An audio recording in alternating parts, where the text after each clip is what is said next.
Opticienii nu vor să știi că această descoperire înlocuiește toate ochelarii tăi.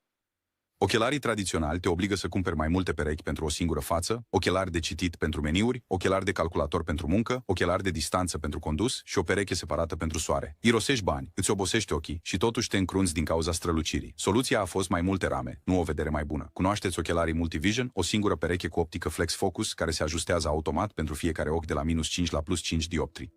Citește, conduce, lucrează, pășește în lumina soarelui, lentilele se adaptează instantaneu. Un inginer optician le-a construit după ce și-a văzut tatăl jonglând cu 3 perechi, doar pentru a citi un meniu și apoi a vedea drumul. El a combinat lentile cu focalizare automată, întunecare fotocromică, filtrarea luminii albastre și claritate antireflexie într-o singură ramă, care pur și simplu face totul.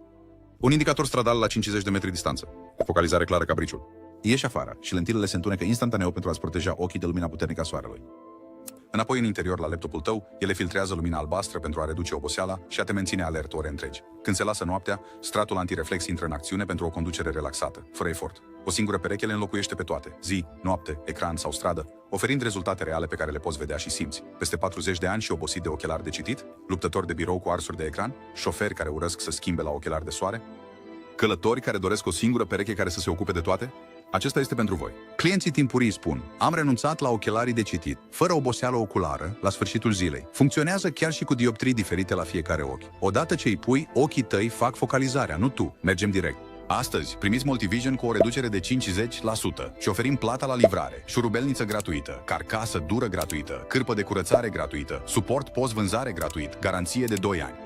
Încercați-le cu garanția noastră de returnare a banilor de 100% timp de 90 de zile. Dacă nu vă fac să spuneți wow, din prima zi, trimiteți-le înapoi și vă vom rambursa totul, fără întrebări. Lentilele de precizie înseamnă loturi mici. Când acest stoc se epuizează, reaprovizionarea durează, mai ales cu pachetul bonus. Continuați să plătiți prea mult pentru mai multe perechi de ochelari sau purtați una care le înlocuiește pe toate la 50% reducere. Apăsați butonul și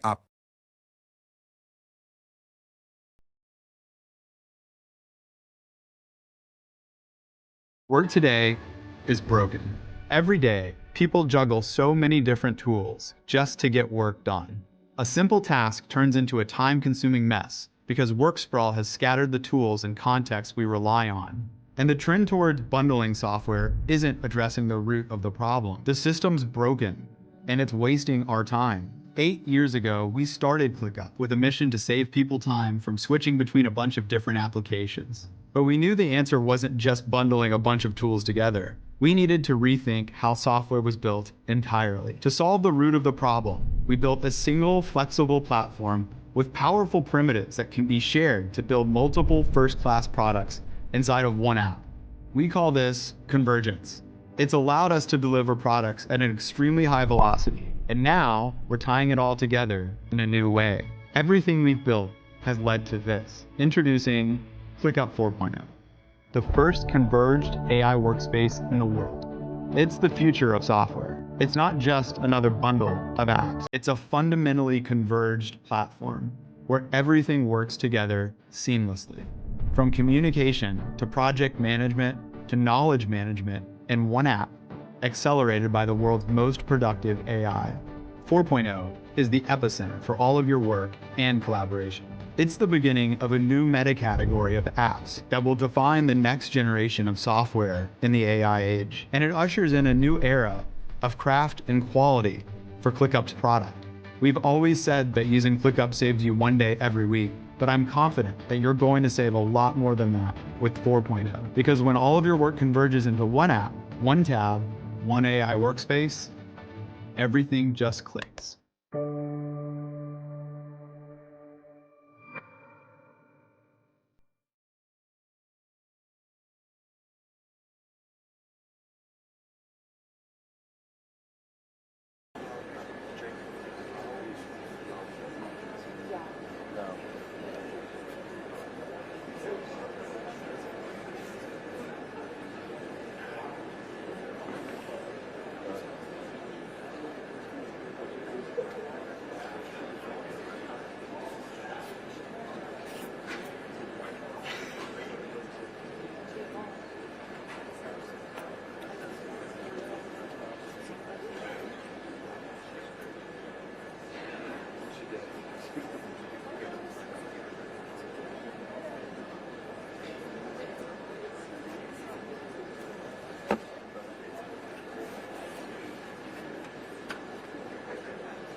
Anyone interesting? Anyone?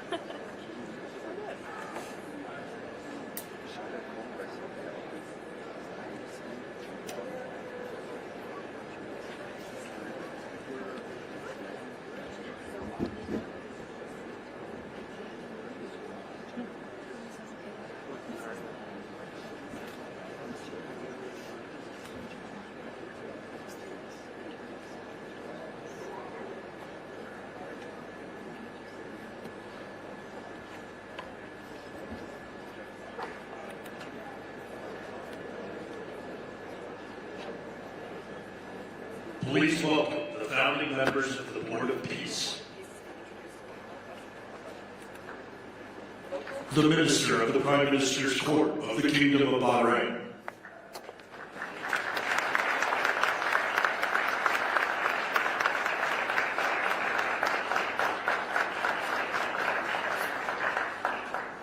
The Minister of Foreign Affairs of the Kingdom of Morocco.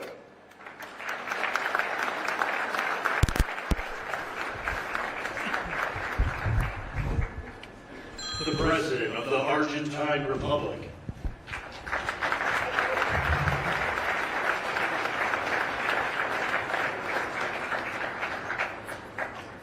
The Prime Minister of Armenia.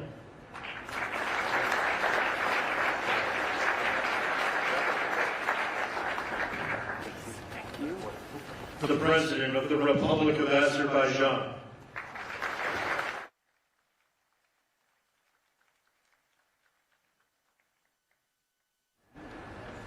The Prime Minister of the Republic of Bulgaria.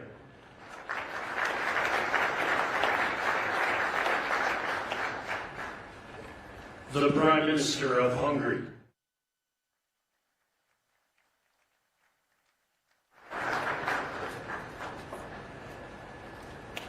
The President of the Republic of Indonesia.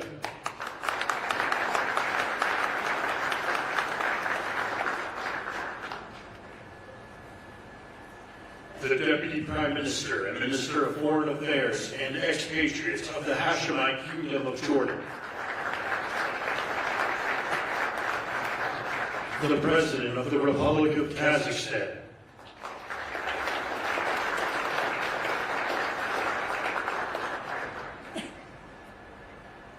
The President of the Republic of Kosovo.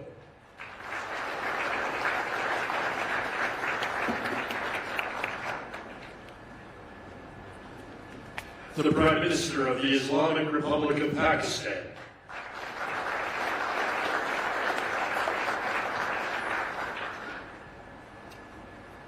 The President of the Republic of Paraguay.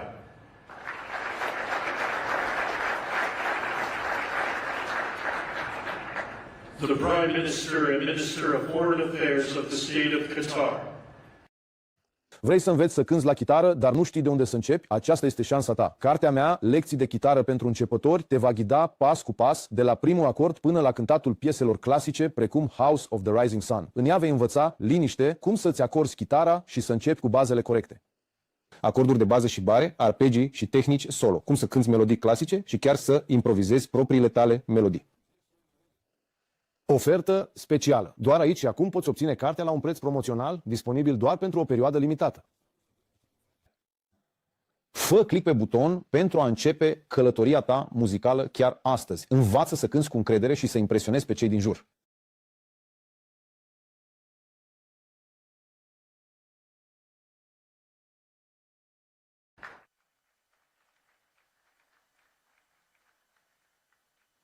The Minister of Foreign Affairs of the Kingdom of Saudi Arabia.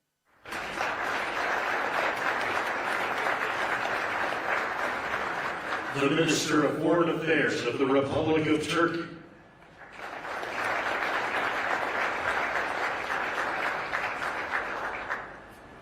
The Special Envoy to the United States for the United Arab Emirates.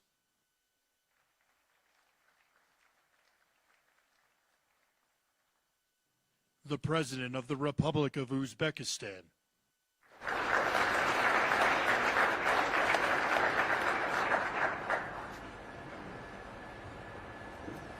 The Prime Minister of Mongolia.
Please welcome the Chairman of the Board of Peace, the President of the United States of America, Donald J. Trump.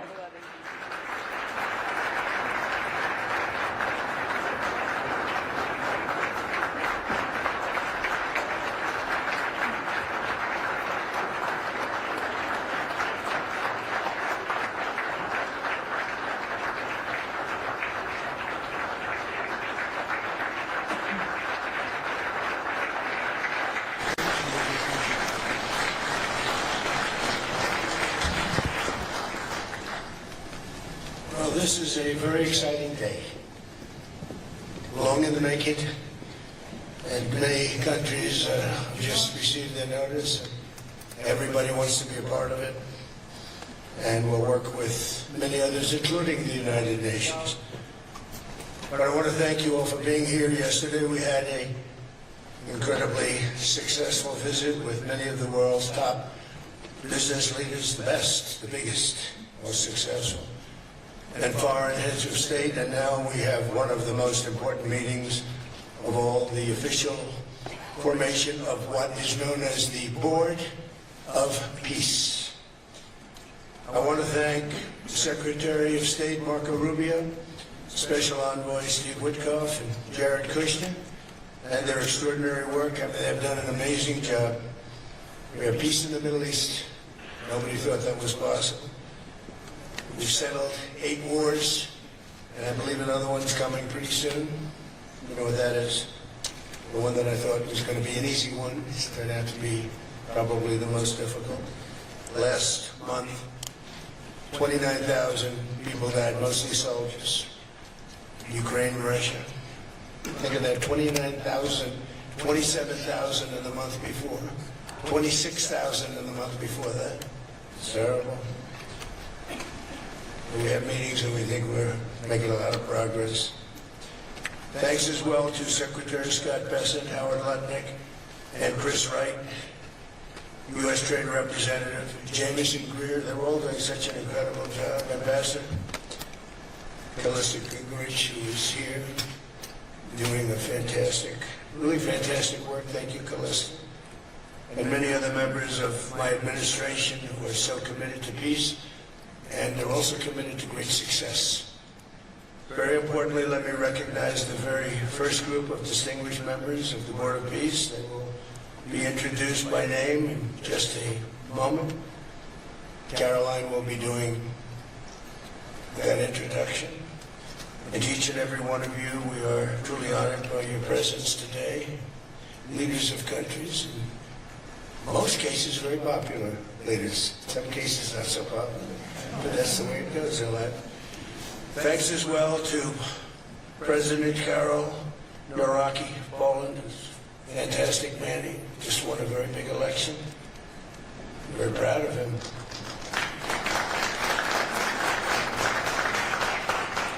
Amazing. Along with former Prime Minister of the United Kingdom, Tony Blair. Thank you, Tony, for being here. We appreciate it. And members of the Board of Peace Executive Board, great group. This week marks the 1-year anniversary of my second inauguration as president. No administration in history has achieved such a sweeping turnaround in 12 months' time at home and abroad. We have a tremendous mandate. We won the popular vote by millions. We won every swing state to 7. They were saying, can you win all 7? Is it possible? Because it's not done. And we won all 7. We have a great mandate back at home.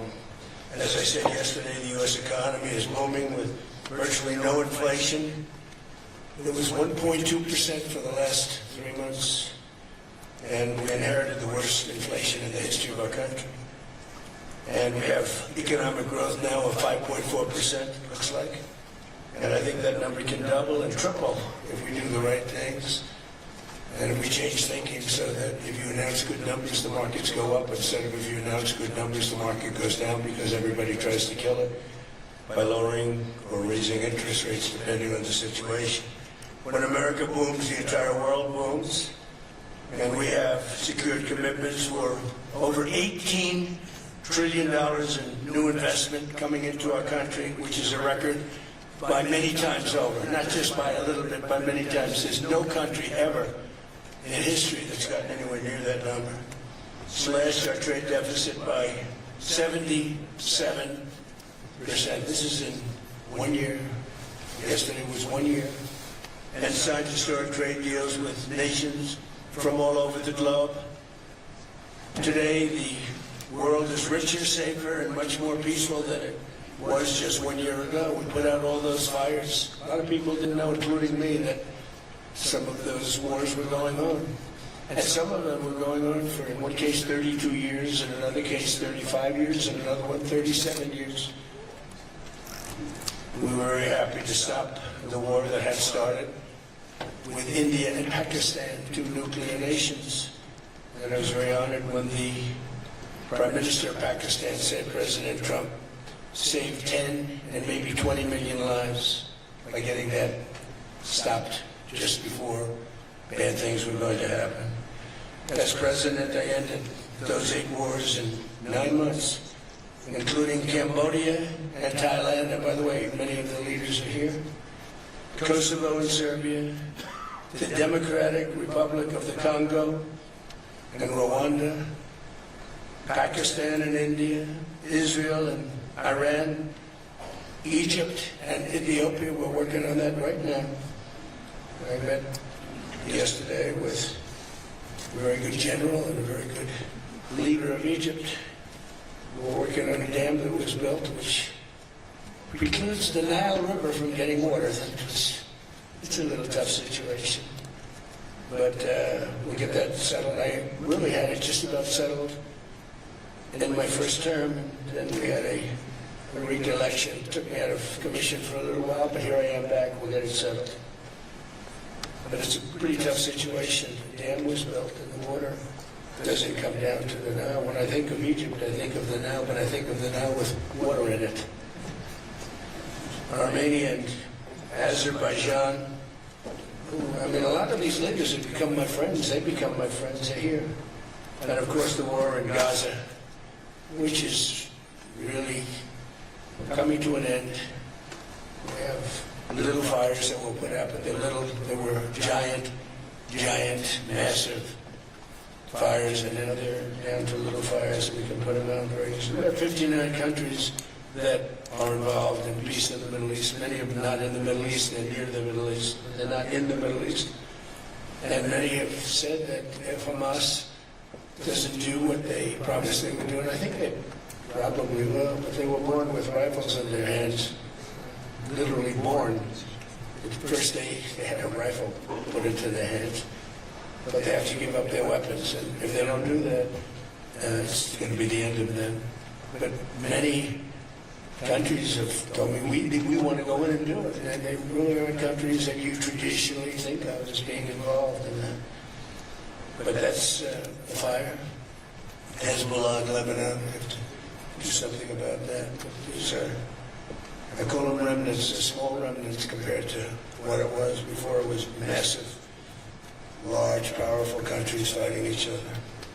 In another great victory for the ultimate goal of peace in June, we obliterated Iran's nuclear enrichment capacity with Operation, we called it Operation Midnight Hammer. And it was midnight, it was dark, no moon, and every single one of those bombs from the B-2 bombers hit the air shafts and went deep into the earth and totally obliterated everything that they were doing. They were 2 months away from having a nuclear weapon. We can't let that happen. And Iran doesn't want to talk, and we'll talk.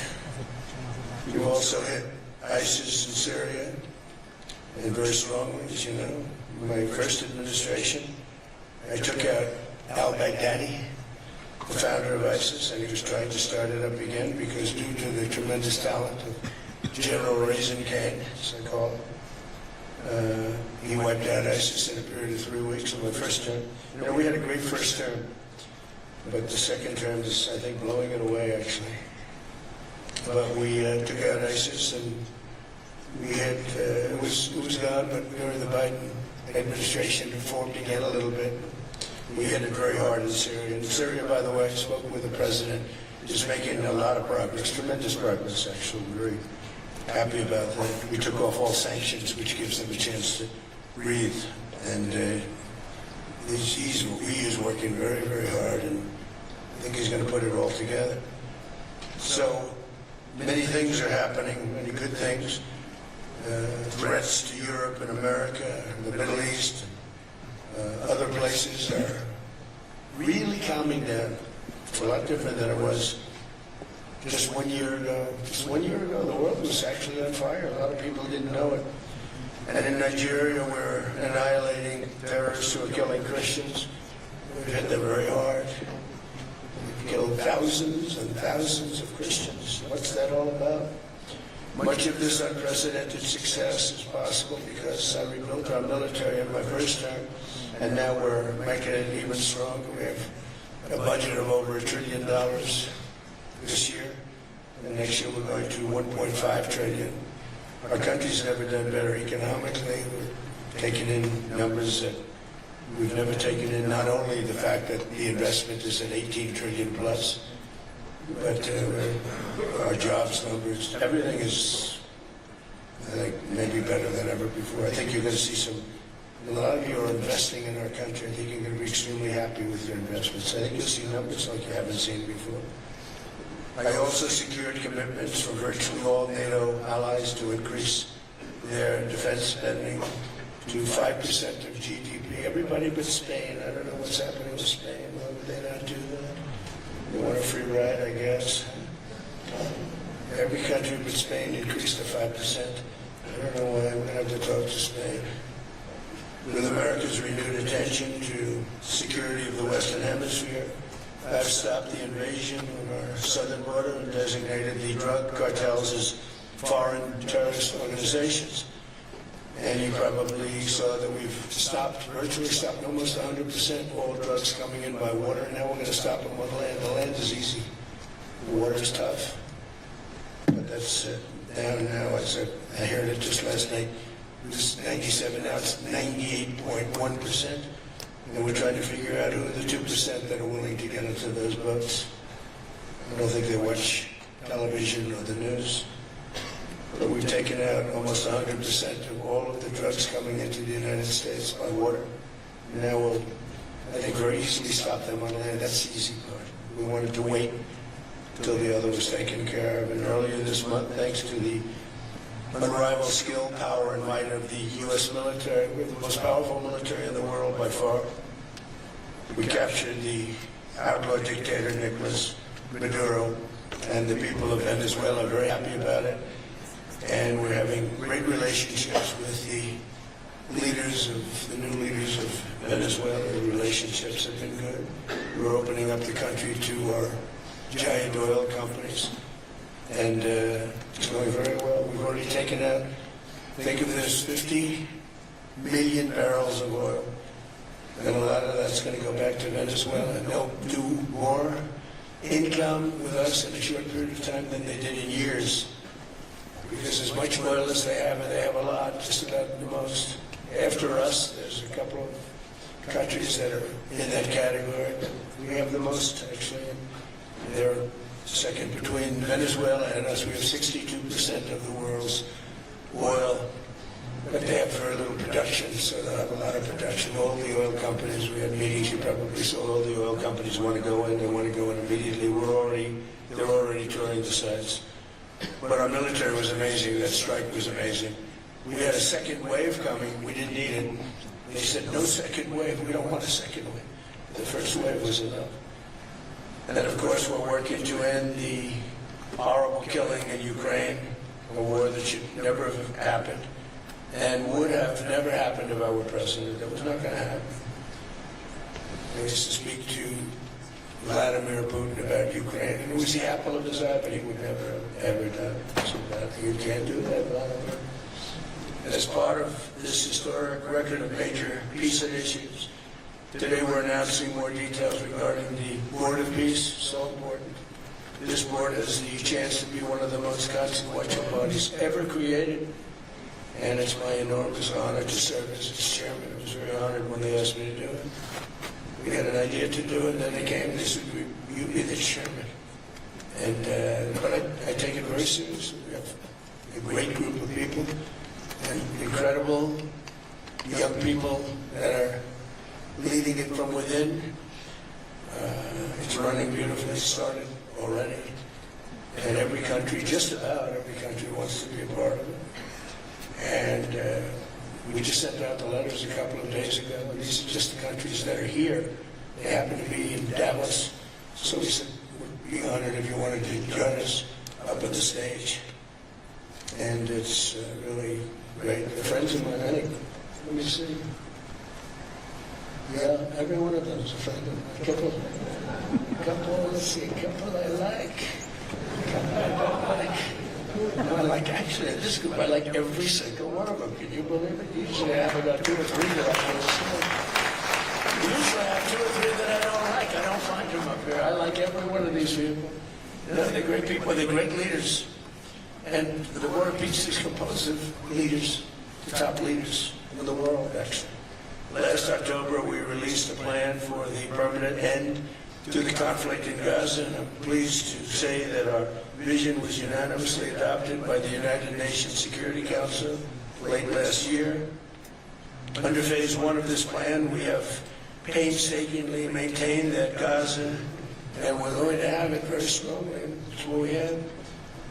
Maintained the Gaza ceasefire, delivered record levels of humanitarian aid. We've given aid, you know, you used to hear all the people were starving, and it was terrible.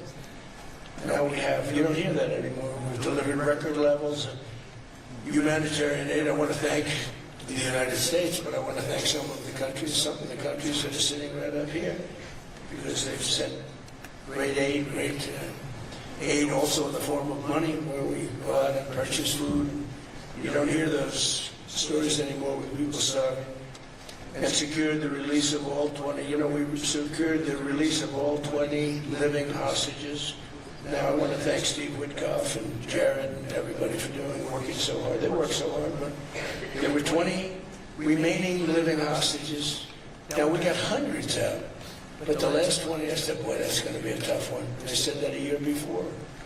And it was a tough one, but we got them. But all 20, every one of them. And we had also about 28 that were dead. But the parents wanted them just as though they were living, just as much. Some cases it almost seemed more. It was amazing, actually, the love. But their boy had been killed in just about all cases, young men. Their baby, their boy had been killed, and they wanted the body of the boy, and it looked like it couldn't be done. And with the exception of one, and we're close on the track of that, we've got them all, every single one of them, which is amazing. It's a rough job. That was a rough job. And I've been very clear that Hamas must return that last remaining deceased hostage as well, and that will be the full commitment. And then we get on to other things, and we're committed to ensuring Gaza is demilitarized, properly governed, and beautifully rebuilt. It's going to be a great plan, and that's where the Board of Peace really started. And I think we can spread out to other things as we succeed with Gaza. We're going to be very successful in Gaza. It's going to be a great thing to watch. And we can do other things. We can do numerous other things. Once this board is completely formed, we can do pretty much whatever we want to do. And we'll do it in conjunction with the United Nations. You know, I've always said the United Nations has got tremendous potential. Has not used it. But there's tremendous potential in the United Nations. And you have some great people at the United Nations. But so far it hasn't, you know, on the 8 wars that I had, I never spoke to the United Nations about any of them. And you would think that I should have. You would think they could have done those 8 wars, but they couldn't have. And they tried, I guess, some of them, but they didn't try hard enough. But there's tremendous potential with the United Nations. And I think the combination of the Board of Peace with the kind of people we have here, coupled with the United Nations, could be something very, very unique for the world. It's for the world. This isn't the United States. This is for the world. As everyone can see today, the first steps toward a brighter day for the Middle East and a much safer future for the world are unfolding right before your very eyes. Together we are in a position to have an incredible chance. I don't even call it a chance. I think it's going to happen. To end decades of suffering, stop generations of hatred and bloodshed, and forge a beautiful, everlasting, and glorious peace for that region and for the whole region of the world, because I'm calling the world a region. The world is a region. We're going to have peace in the world. And boy, would that be a great legacy for all of us. Everybody in this room is a star, or you wouldn't be here. There's a reason that you're here. And you're all stars. You're the biggest people, the most important people in the world, most powerful people in the world. And when you use that genius that you have, that very unusual, very inspired genius, when you use that for peace, the opposite of peace has no chance. So I just want to say it's tremendous to be with you, and I think this is something that we're doing that's very important. This is the most important. We're so looking forward to being here. And yesterday was a tremendous success. A lot of good things happened, but this was something that I really wanted to be here and do, and I could think of no better place because so many people were together. And now to bring the Board of Peace into full force, I ask Sheikh Isa of Bahrain and Foreign Minister Marita of Morocco to join me in signing and ratifying the Board of Peace Charter. Thank you very much, everybody. Appreciate it. Thank you.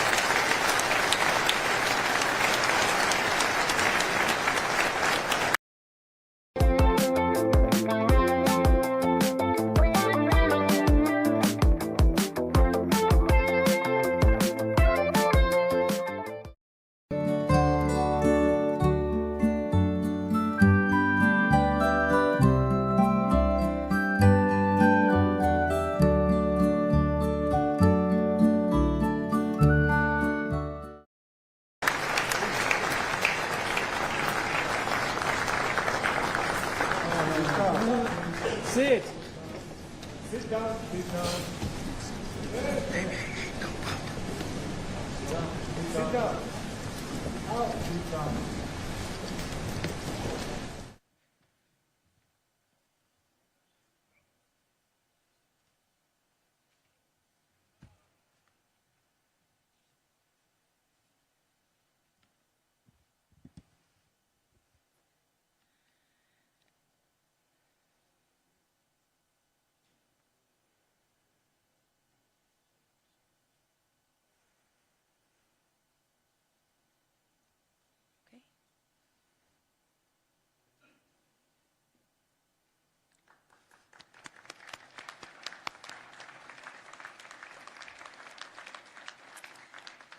Congratulations, President Trump. The Charter is now in full force, and the Board of Peace is now an official international organization.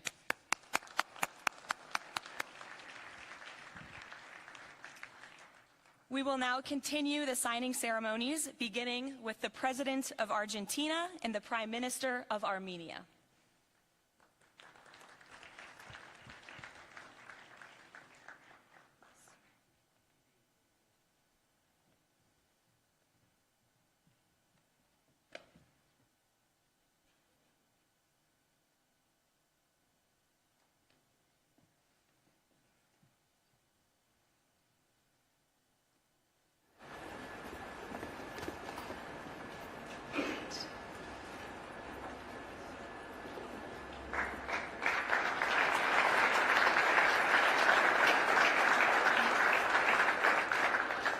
Next up, the President of the Republic of Azerbaijan and the Prime Minister of the Republic of Bulgaria.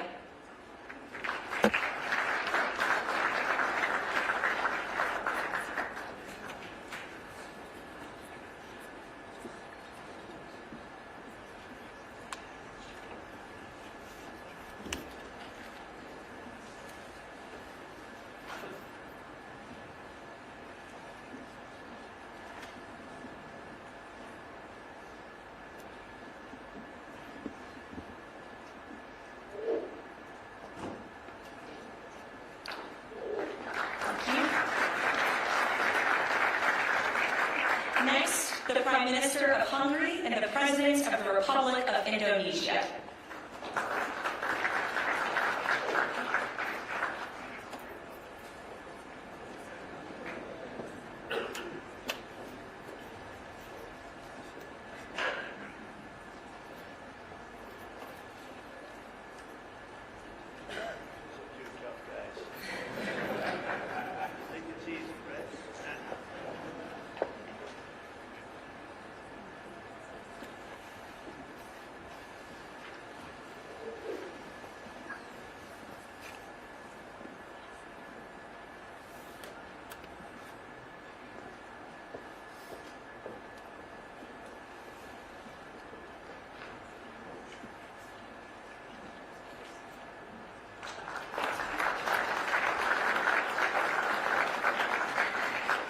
Next, the Deputy Prime Minister of the Kingdom of Jordan and the President of the Republic of Kazakhstan.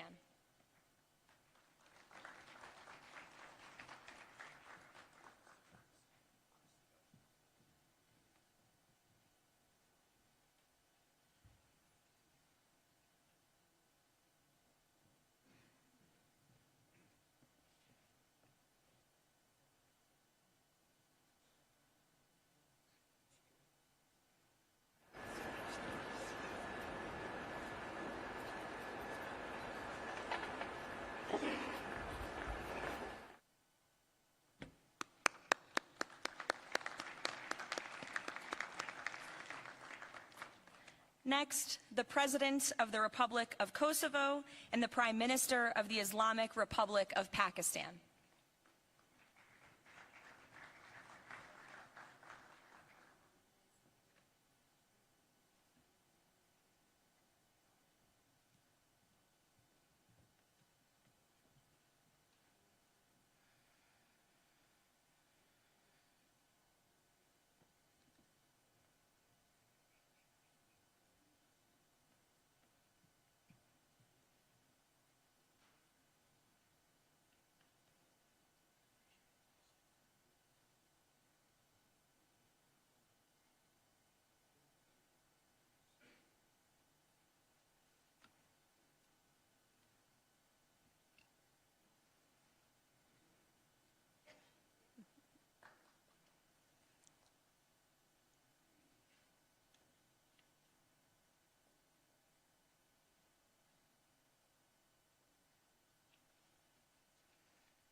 That's it.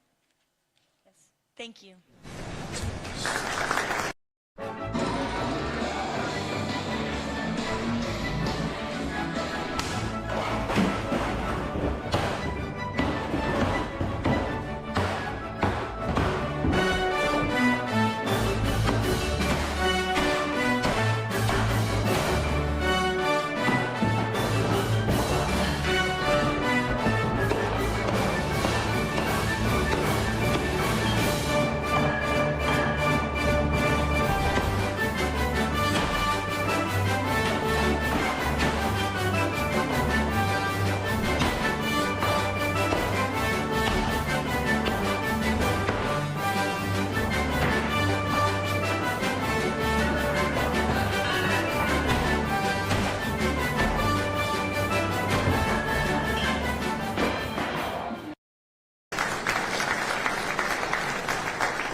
Next, the President of the Republic of Paraguay and the Prime Minister of the State of Qatar.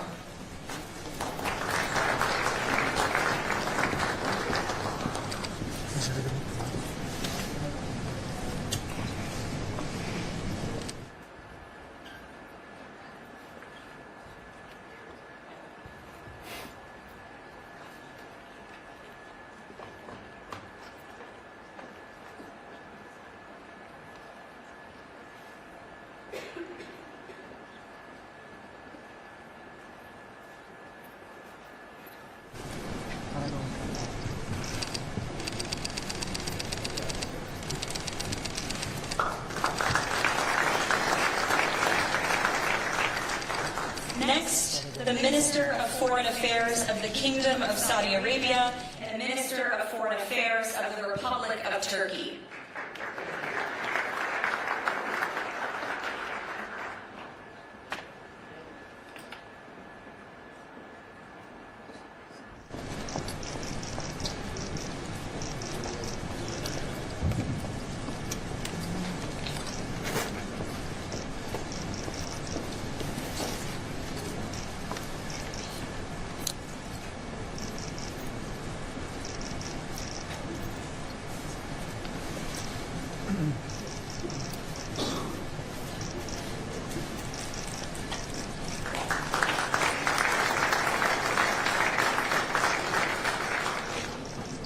Next, the Chairman of the Executive Authority Affairs of the UAE and the President of the Republic of Uzbekistan.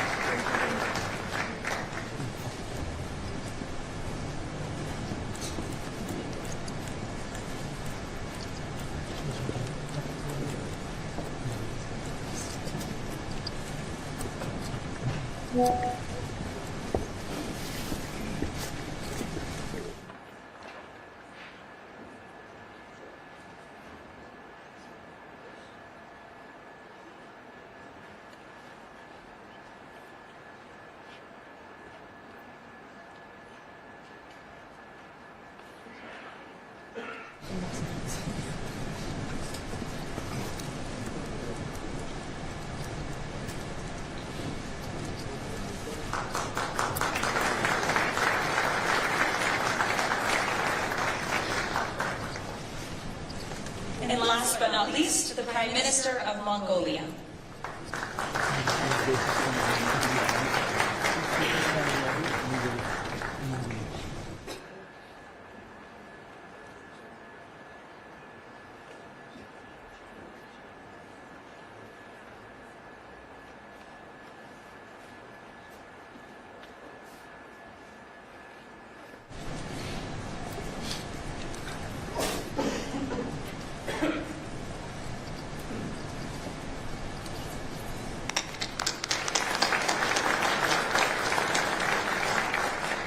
Congratulations, everyone. This concludes the signing ceremony. If President Trump and all of the Board of Peace members could please join the President around the table. The President is now going to sign the inaugural resolution that will resolve the Board of Peace's Gaza mandate per the United Nations Security Council Resolution 2803.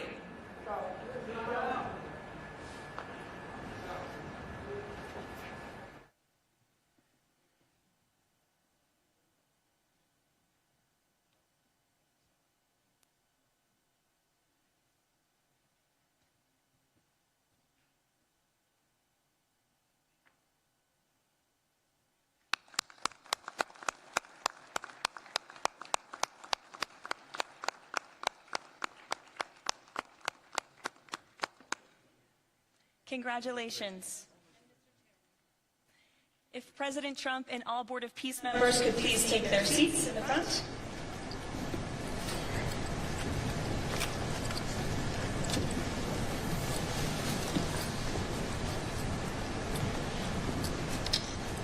Now it is my honor to introduce the United States Secretary of State Marco Rubio, who will speak about President Trump and his accomplishments. Without further ado, Secretary Rubio.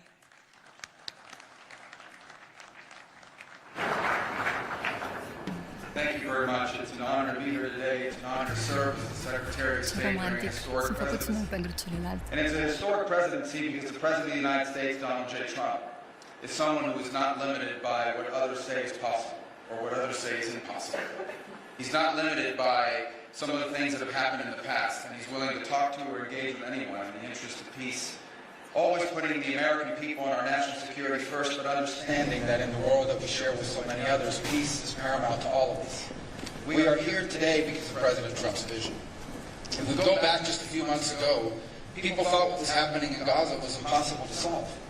28 hostages that were dead, others that were still living, all these hostages that were being held. No one thought that that would ever come to a resolution without more fighting and more blood.